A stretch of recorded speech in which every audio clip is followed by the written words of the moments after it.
bili din tayo. Kasi sabi ko kasi inyo, di ba, taglamig na dito. Hindi naman taglamig. I mean, yung klima dito hindi na tulad dati na sobrang init. Hanggang December ata to siya. Or November, ganyan. So, magtatanim ako ng mga gulay-gulay kasi every year nagtatanim ako ng gulay. Pag ganito ang mga buwan. So, ngayon magtatanim tayo ng gulay. Ang itatanim ko muna is mga punla bitaw. Meron akong mga gulay-gulay dito. Ipakita ko sa inyo. But before that, timplahan muna that. Magtimpla muna ako ng tea ng aking asawa kasi sigisig na siya.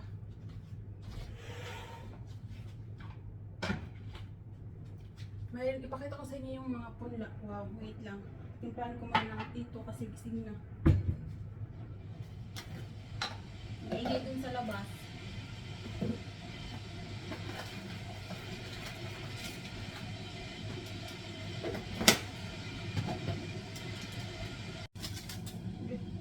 Talsik na.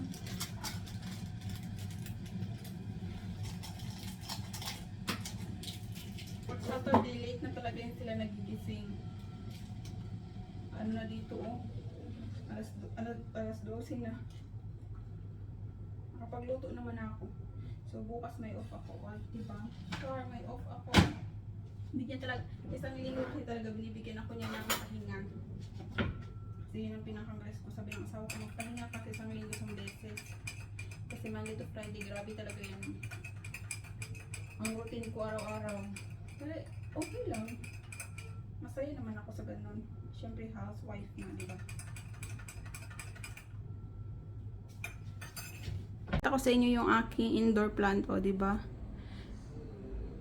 Ang tataba ng aking oregano. Ayun pa. Diba? Ayan yung sa aking bintana. Nilagyan ko talaga yan siya. So, ito yung aking mga punla. At saka, mayroon na naman akong on the way na pimples. Ano ba yan? Ang ingay dun sa labas, no? Kasi nga, sabi ko sa inyo, mayroon doong construction sa labas. So, ito lang, piliin ko lang yung aking ipunla ngayon, ha? Yung kailangan ko lang talaga sa kusina.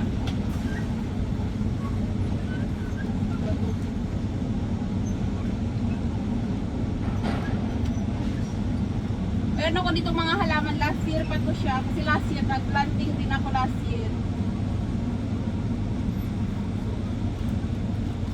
So, ito lang tatlo ang aking itatanim. Ito yung aking itatanim. Kamatis. Dalawang klaseng kamatis ko, ah. Tapos sili. Siyempre, number 1 ang sili. Hindi mawawala sa aking kusina. At saka ito kailangan ko rin gusto. So, mabubuhay na ito kasi medyo malamig na dito. Lang ako kung paano ko magpunla muna ang gagawin ko. So, dito ko muna siya ilalagay kasi papatubuin pa lang naman ko bago ko ilalagay sa mga ano ganito ay.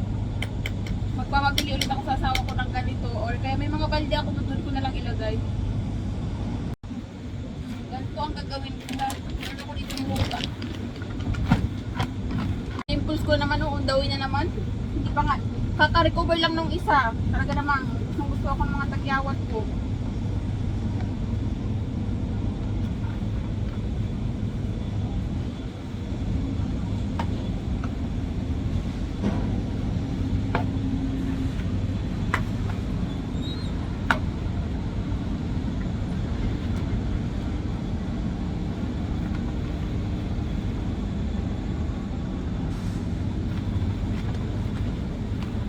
Pag-upo ko, nahirapan ako sa pag-upo ko ba.